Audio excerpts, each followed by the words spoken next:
While productive commercial grapevines are usually like 25-year-old at maximum, and then their fruit yield starts diminishing, it's said that the older vines have the best quality grapes and the best quality wine.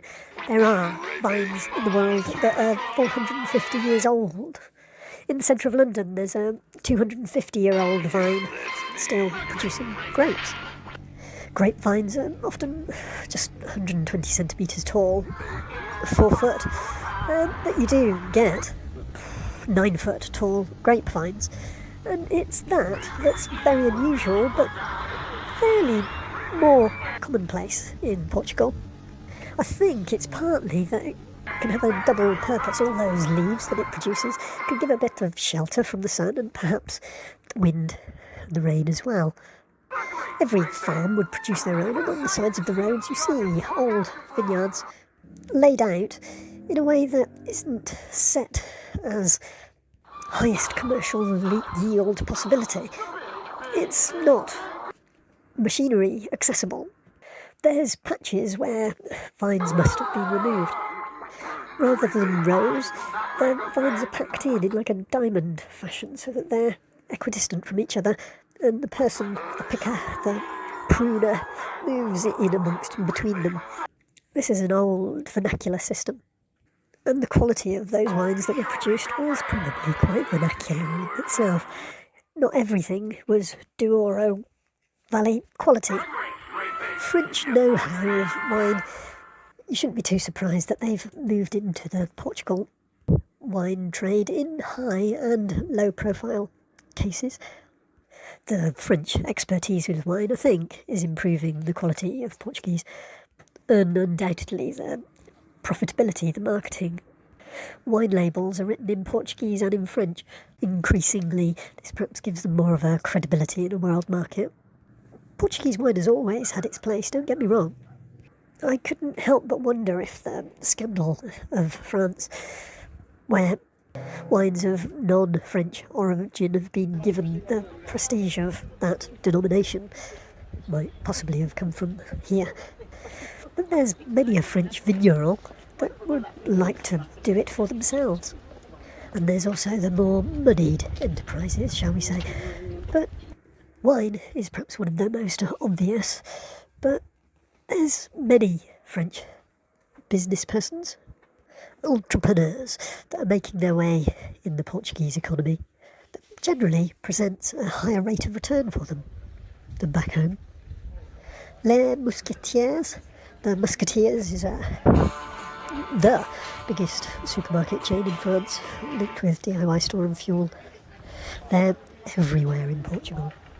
It's a worldwide expansion that didn't exist, apart from the one chap and 73 others before 1973, in France itself.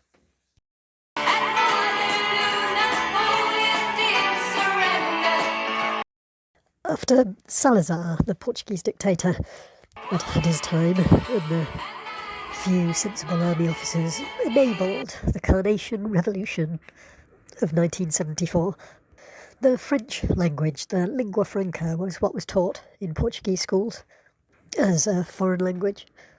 Similarly, a supporter of socialism is probably why. High-level alliances. That France isn't always the most profitable place to do business, though labour costs are reasonable and living costs help with that. France is very stable. French businesses can look elsewhere to other countries to expand and aim for higher profit margins than domestically. Serious and sustained investment isn't achieved overnight with 1 or 2 terms of political office. Portugal and France have a special relationship. Britain and France have an entente cordiale. I like to think American and Britain's special relationship isn't quite as benevolent coloniser as France and Portugal relationship seems to be. Well, America is always more of a poisoned chalice. Everywhere you go in Portugal, there's French businesses, very prominent. These are the supermarket chains. all of them, and DIY stores, small builders, merchants, suppliers, some restaurant chains. It might not be immediately apparent to everyone, but perhaps it's partly my architect's eye. There seems to be a cooperative efficiency between the whole group, I think they must be, the French group of companies, in and around more rural towns. There's a block of land that will have a French supermarket, a French DIY store, a French retail park outside of a town, very much on the lack of town planning French model. They're quite efficient little spaces in a small pocket of land. These French companies' expansion into Portugal is deep. It's not just into the cities, it's in lots of little towns all over the country. That's obviously been going on for quite some decades. Well, since 1974. It's not like how the British supermarkets in Britain would buy up land banking to stop the competition from getting a foothold. But there are very few Portuguese supermarkets can go both. Usually they're still in town, few and far between, mainly in cities.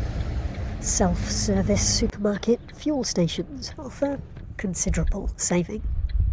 Leclerc, Carrefour are all here, but the Intermarché, smaller model, suits much of Portugal better. France fits better for Portugal, providing something in the way of luxuries, a little bit like how it's so much easier to get things from China than actually developing a product yourself as a nation. Portugal itself promotes itself as a stepping stone to Brazil. What Brazil thinks about this, I'm not too sure. While in Napoleon's day, Portugal was siding with the English for a bit of protection from Spain, Napoleon only ever really having nothing more than a light touch in Portugal. France's presence now is wide and deep and utilitarian and technical high-tech, perhaps giving some indication of Portugal's purchasing power, or lack of. In every town there's a China warehouse shop, a large Chinese proprietor-owned warehouse that stocks a lot of affordable everyday staples and everything you ever need type shop. It does seem strange to see they're often full of stock and empty of people, so much so that it made me wonder as if it was a legal face of some unknown criminal activities, like money laundering facility, or I think my imagination's running away with me. Be honest with me though, your imagination went down the road of China shop. Was he going to start talking about the tiles of Portugal? Portugal's famous for its tiles and ceramics, isn't it? In French supermarkets in France, I have quite often found that they have rather substandard products in the way of phone charger cables or something like that. Depending how the Portuguese economy and world economy goes, digital nomads from America will be making houses too unaffordable for locals to rent, and the native population drift more towards the foothold that Chinese second-generation immigrants that have got funding from back home and struggling still can offer in the way of substandard products, rather than the more aspirational French-selected Chinese substandard products. Will it be Intermarché or real China that's set up in the Brazilian rainforest, providing everything the local cocoa, coffee, cocaine and beef farmer needs for their once virgin rainforest plantation? Is it any more eco-ethical of me to drink tea rather than coffee, though? Yes, I think it is just about. More on why in another episode. Ancient Greeks and others had trading footholds in Portugal. British saw their port industry that was a currency of exchange similar to gold at the time and thought, we'll have that. You get the sense that China now is scavenging for what it can at a loss leader level with the hope of something more, and France has charmed its way in, wide and deep. Its overseas foreign workers would hardly recognise the place if they had the inclination to come home.